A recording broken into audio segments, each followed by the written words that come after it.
Yo tout le monde, aujourd'hui on se retrouve pour le deuxième vlog sur le lac Baïkal. Ça se passe juste après la fin du premier épisode, donc je vous invite d'abord à regarder le premier si vous ne l'avez pas déjà vu. Pour rappel, j'étais donc là-bas avec l'agence de voyage Nomadic Road pour faire un film sur l'expédition qu'ils proposaient, et en même temps, comme d'habitude, j'en profite pour faire un vlog pour ma chaîne. Au programme, il y a pas mal de choses assez extrêmes. Bref, c'est parti.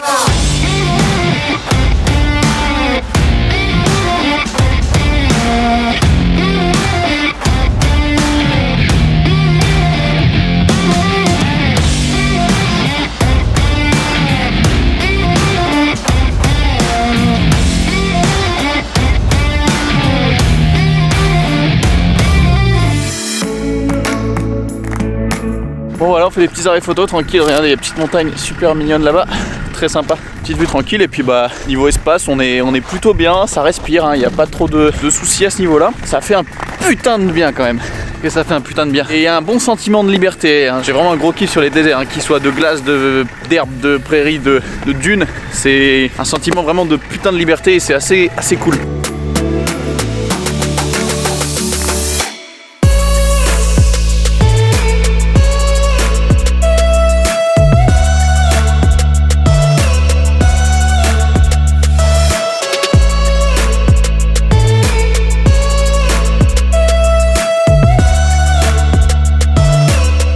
Regardez ce qu'on a trouvé, des grottes. Oui, j'ai une tête de bite, hein, il fait froid, je sais, désolé. Et ben j'ai envie de dire, on va rentrer dedans, c'est parti. I'm following you. Oh, it's slippery. What the fuck? Wow, this is insane.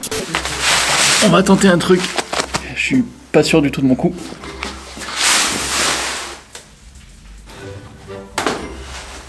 Bon, ça va pas super bien marcher, on va tenter sur les genoux.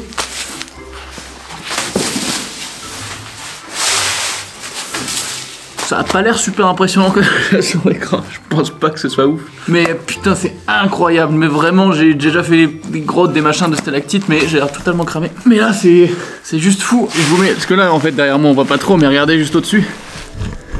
J'ai un tapis d'aiguilles mortelles qui se balade au-dessus de ma gueule.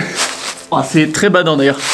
J'ai l'impression d'être sous un piège. C'est incroyable ce que la nature peut faire quand même. Je sais pas si c'est un bon endroit pour rester et discuter à une caméra tout seul par terre. Il est temps de s'armer. On va aller faire du B-roll.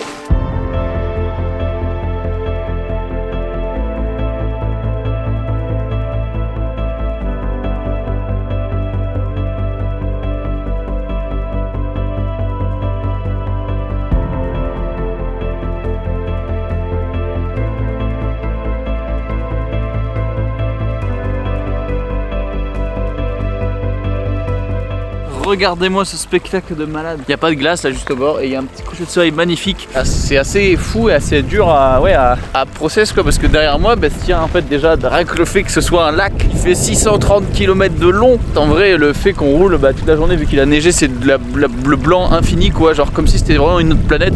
Je triais mes photos tout à l'heure et c'est vraiment, mais on dirait qu'on est sur pas sur Terre quoi. Et je pense sincèrement qu'il n'y a que cet endroit là au monde où on peut voir ça, parce que d'avoir un infini blanc plat, complètement plat, il y a juste à la limite les grandes étendues de sel qu'il y a en Utah ou en Bolivie, mais c'est pas encore pareil. Vu qu'on a beaucoup de neige, on voit pas trop de glace en ce moment, bah c'est dur de se dire qu'en fait sous nous il y a de l'eau et parfois beaucoup d'eau, et on a du mal, enfin moi j'ai du mal à m'en rendre compte des fois. Je pense sincèrement qu'en plus personnellement j'ai un truc avec les grandes étendues, genre le désert de Gobi ici.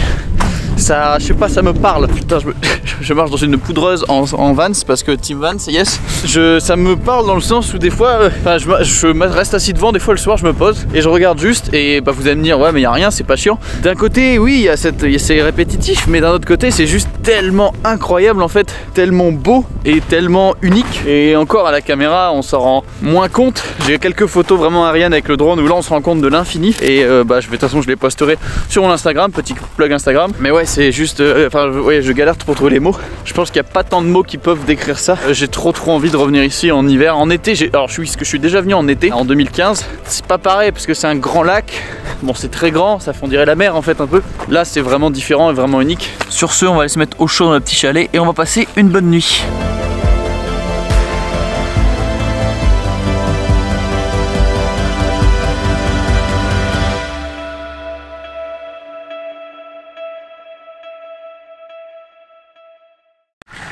Bon, il y a un aspect dont j'ai pas beaucoup parlé, c'est les cracks.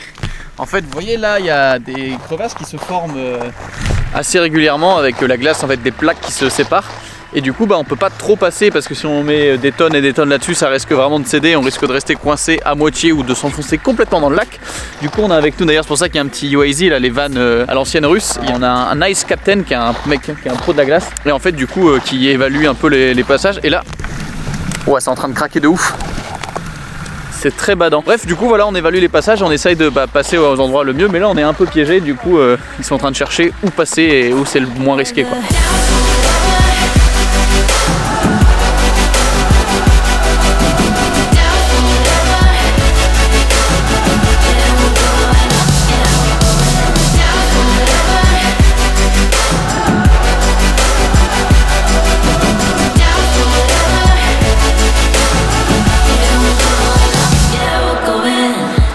On vient d'arriver à notre endroit du soir qui est juste derrière moi là-bas, les petites maisons là toutes mignonnes.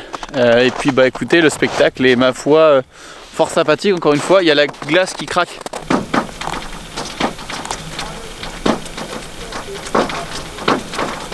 A priori, je pense que vous l'avez entendu, la glace qui craque vraiment tout autour de moi, c'est assez badant, mais après je me rends compte vraiment de l'épaisseur et je me dis qu'il peut rien se passer et non, je déconne. Mais bon, normalement il peut rien se passer. Regardez le bleu de la glace, quoi. Là, il n'y a pas de retouche, là, regarde. On enlève toute la colo, on enlève tout. Regardez-moi le bleu de la glace. Je filme avec un profil ultra neutre, sans trop de couleurs et tout, et c'est bleu comme... C'est reparti en tout cas pour une nuit assez rustique, sac de couchage, sans douche, sans rien. Ça fait 3-4 jours qu'on s'est pas lavé, mais bon, il fait froid. Ça garde bien, avec des petites toilettes communes toujours sympathiques et vraiment pleines de merde jusqu'au bout, hein, c'est très agréable. Mais bon, le paysage et les alentours rattrapent largement tout ça, hein. Bon, si je tombe pas dans la glace, on se retrouve demain.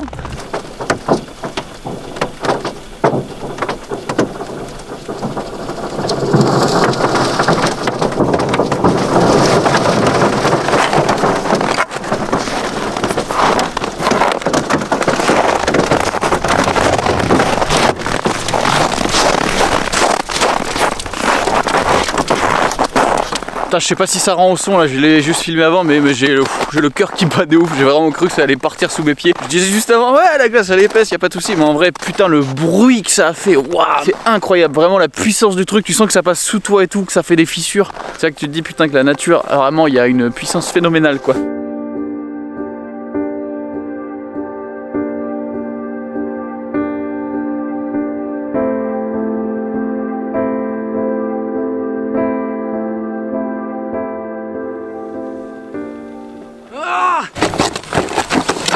Vous aurez déjà vu des touristes touristes de l'extrême, moi je vous dis. Ce matériel n'est pas du tout adapté à cet endroit, mais c'est pas grave, regardez où on se trouve ce soir. Regardez cet endroit magnifique. Est-ce que c'est pas beau? Est-ce qu'on n'est pas bien? Je pense que si, avec cette putain de valise que je trimballe partout. Bonne soirée. Oh, les cheveux le matin, c'est terrible. Wow. Bienvenue dans notre magnifique chambrée. Voilà, ça c'est mon lit. Donc en fait, on dort dans des stations météo la plupart du temps et ce sont des petites chambres comme ça avec plein de lits. Donc c'est plutôt sympa. Bon, comme il fait très froid, on dort avec un sac de couchage. Il n'y a pas de toilette, enfin une fosse commune de l'enfer qui laisse des chocs post-traumatiques tellement c'est horrible. Bref, il est temps d'aller faire les plans pour l'intro de la vidéo. J'ai prévu un truc. Je vais aller tourner ça. Et je vous montre ça à la GoPro sur mon front. En fait, vous verrez peut-être ça dans le making of, je sais pas encore. On verra bien.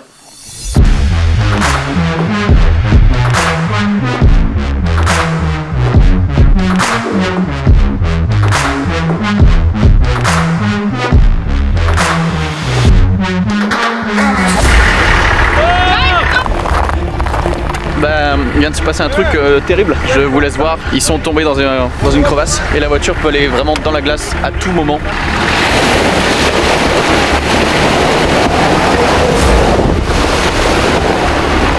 Ils ont réussi à la sortir sans trop de dommages. Alors c'était déjà celle-là même qui s'est crachée il y a 3-4 jours dans la forêt. Une bonne chose parce que si ça a été dans le lac c'est chaud quand même.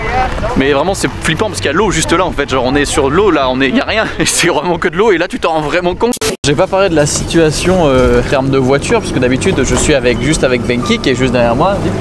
Normalement je suis avec lui, c'est lui qui conduit, on gère tous les trucs, on peut aller devant de convoi, on peut aller derrière, on peut vraiment gérer toutes les positions. C'est aussi une très très grosse voiture qui peut faire vraiment tout. Sauf que c'est pas Venki qui conduit, c'est quelqu'un de russe. On a aussi un autre, celui qui nous fait la cuisine avec nous, qui est derrière à ma droite. Le cuistot, il comprend un petit peu l'anglais, donc il peut nous traduire. Mais en gros, quand moi des fois je veux aller par exemple aller sur le côté pour pouvoir prendre des plans, etc. Et ben faut qu'on l'explique au cuistot. Ensuite que lui il l'explique au chauffeur. Et ensuite que les conditions soient bonnes, parce que des fois nous on s'en rend pas compte, mais c'est pas possible. Ça rend les choses tellement plus compliquées, puisque vraiment le temps qu'on explique au premier, qui traduit au deuxième, et que ça se passe, des fois c'est l'occasion est loupée. Petit update sur les conditions de ce voyage qui sont un peu beaucoup plus compliquées que d'habitude. C'est vraiment très badant. Tu t'arrêtes et ça fait. T'as toutes les frissures qui sont en train de se faire. J'espère qu'on va survivre. Moi j'attends avec mon drone depuis tout à l'heure qu'on trouve la fissure pour faire un plan vu de dessus. Et a priori, on l'a. Ah oui, on l'a, merde.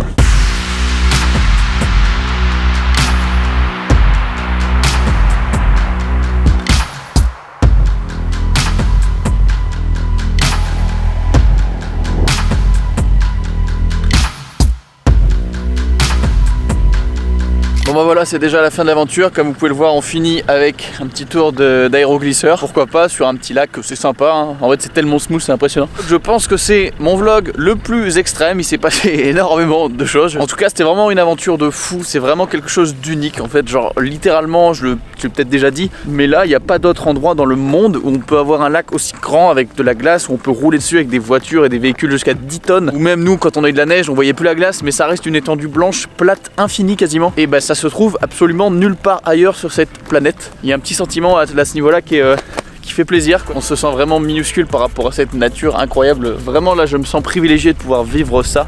Et si vous avez l'occasion de venir ici, moi je suis déjà venu en été, c'est rien d'incroyable. Par contre en hiver, si vous avez l'occasion de venir, je vous le recommande parce que c'est vraiment de la folie. En tout cas j'espère que ce petit vlog vous aura plu. Si c'est le cas, explosez-moi la barre de like, laissez un petit commentaire, partagez-le. C'en est fini, c'est l'heure de partir de la Sibérie. On se retrouve pour la prochaine. Ciao.